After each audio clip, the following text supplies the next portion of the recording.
Hello and welcome to the Pop Hive, the show all about pop culture and entertainment from the discerning eye of me, your host, Kate Sevilla. This week we discuss the BRITS, Rihanna's birthday cake, what films you should go and see this weekend, Lena Dunham's new show, Girls, plus we chat to Angel Adoree, author of the Vintage Tea Party book.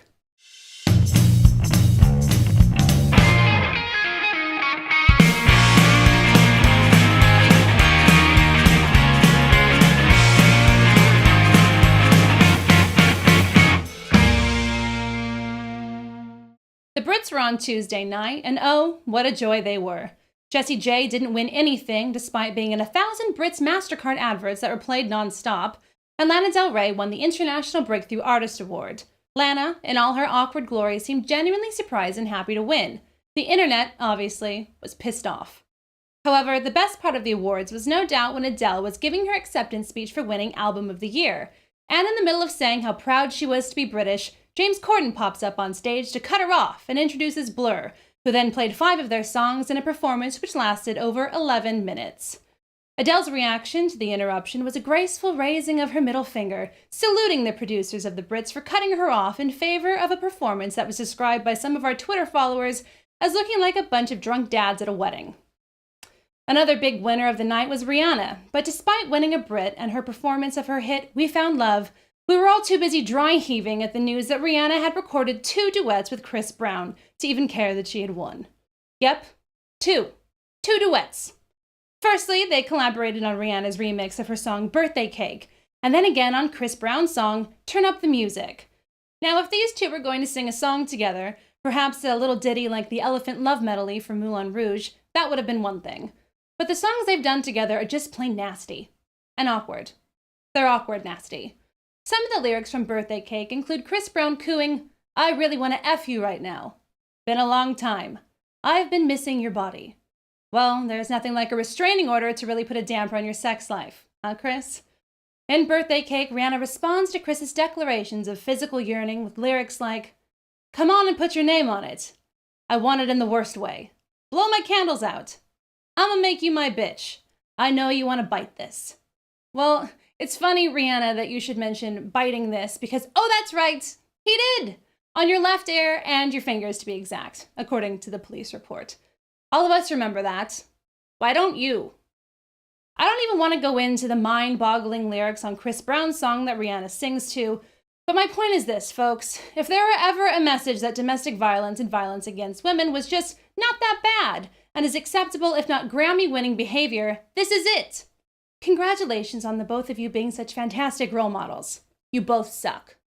On a less disgusting note, things are starting to get rather exciting in the world of television, as Mad Men will finally be returning with Series 5 premiering in the States on March 25th, and reportedly showing in the UK a few days later on March 27th on Sky Atlantic, which I don't have.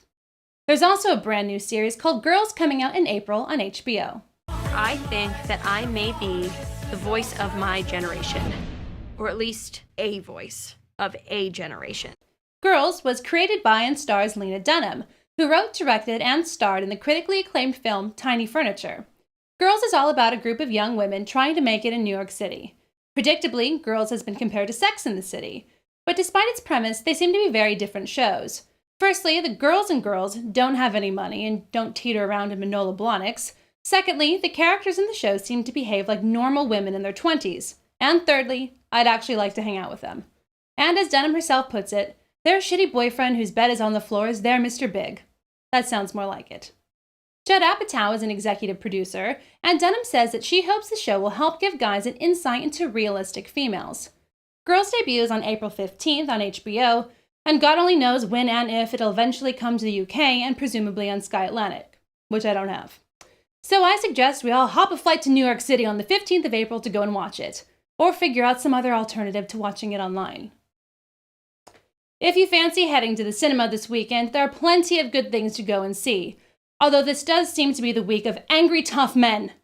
In Rampart, Woody Harrelson plays Dave Brown, a cop in 1999 in Los Angeles, and he is angry, and he hits people, and the entire movie just takes us on a journey with his anger.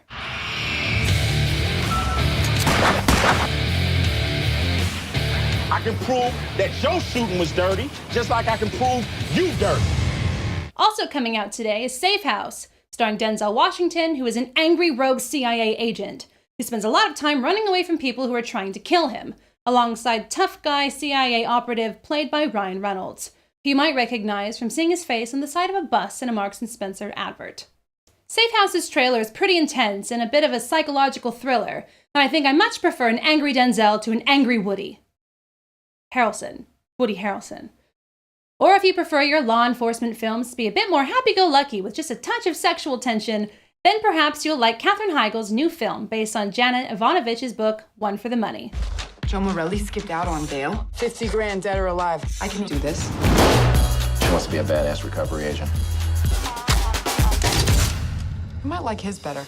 Heigl plays Stephanie Plum, who gets fired from her job selling lingerie at Macy's, and then decides to go work at her cousin's bail bond business as a recovery agent to collect a wanted local cop who just happens to be someone that she dated in high school. Small world. She doesn't really know anything about law enforcement, but she goes and gets herself a gun and then talks to some hookers who she's apparently friends with, and then hilarity ensues. See, it's funny because she's just so clueless and she doesn't know what's going on.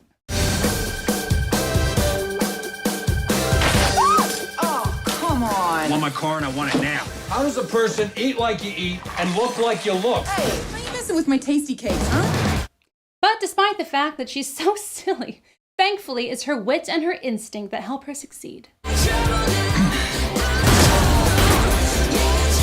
You've been hit. Thanks, Einstein. Too bad. It's a pretty nice ass.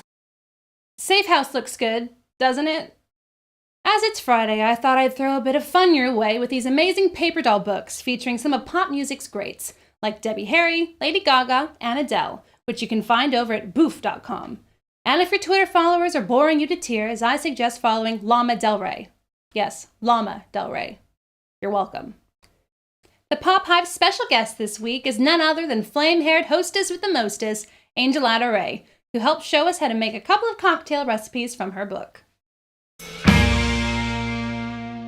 From her memorable appearance on Dragon's Den to her super successful book, The Vintage Tea Party Book, Angel Adoree is one hell of a businesswoman and a very savvy hostess, and I'm thrilled to be talking to her today.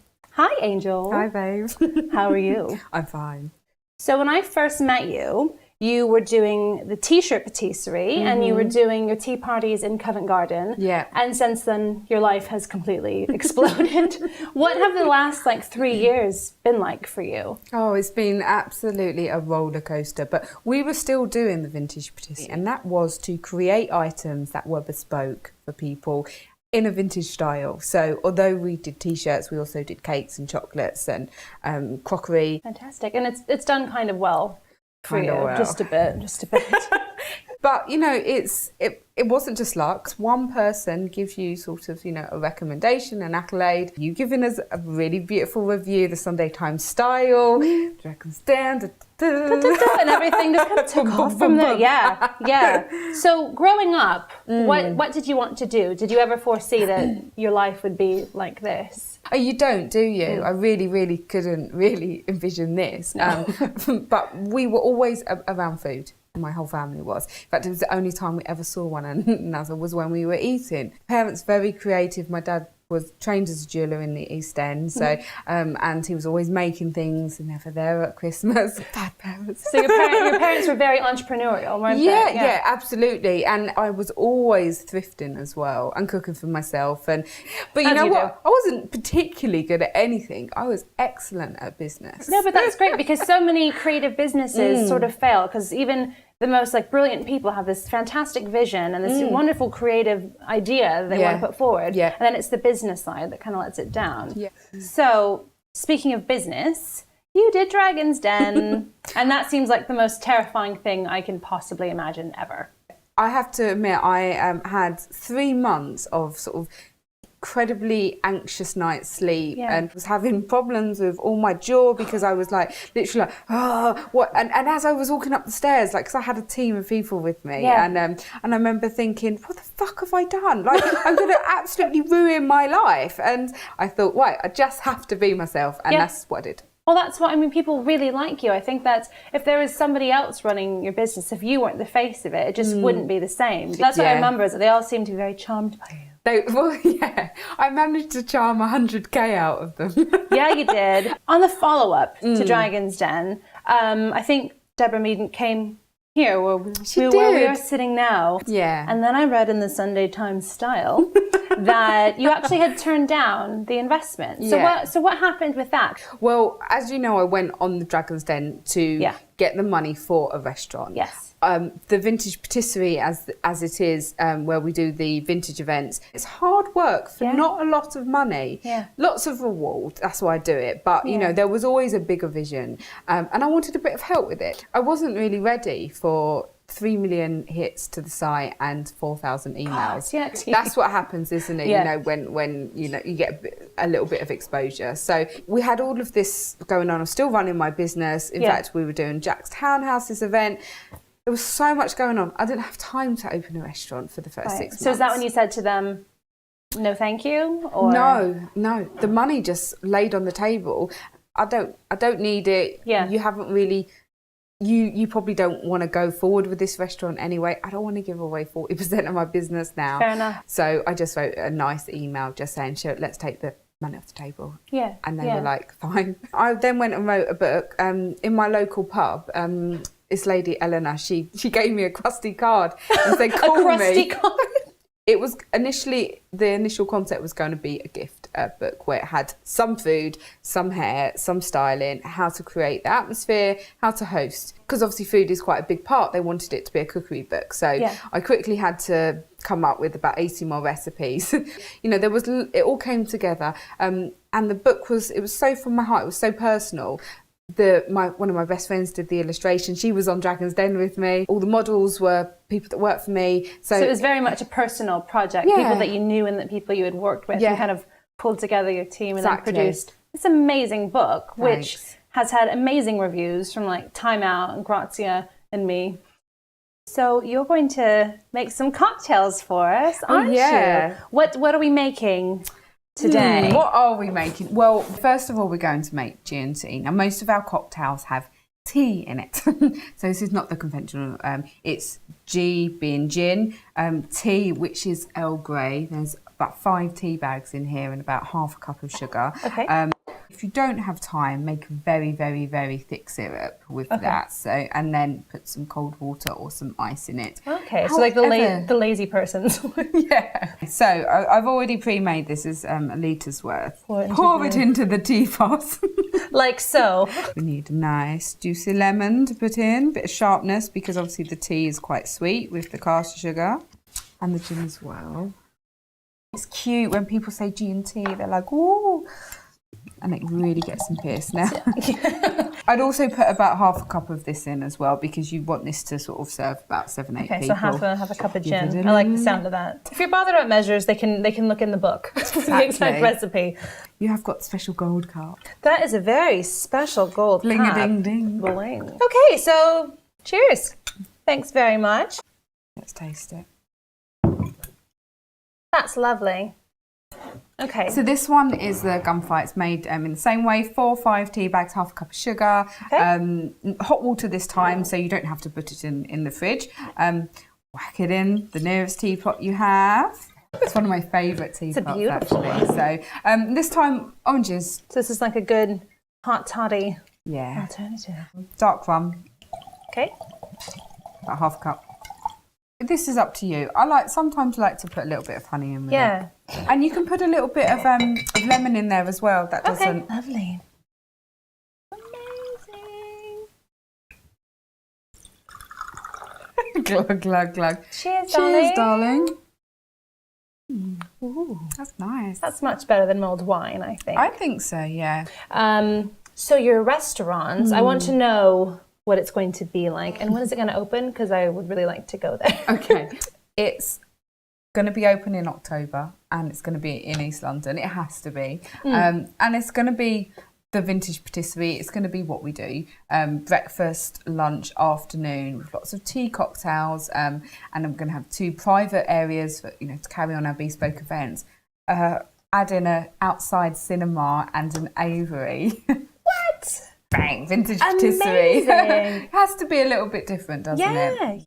until it's open, you know, I can't be 100% on anything. But, you know, at the moment, everything is going to plan. That sounds amazing. Well, thank you very much for having us here, Miss Angel, and for making the cocktails for us. You're so welcome. And you're on Twitter, yes? Yes, yeah. Vint_Patisserie. Lovely. And what is your website? www.vintagepatisserie.co.uk. And the book is the Vintage Tea Party book, which you can buy, I think, everywhere on earth, including Amazon.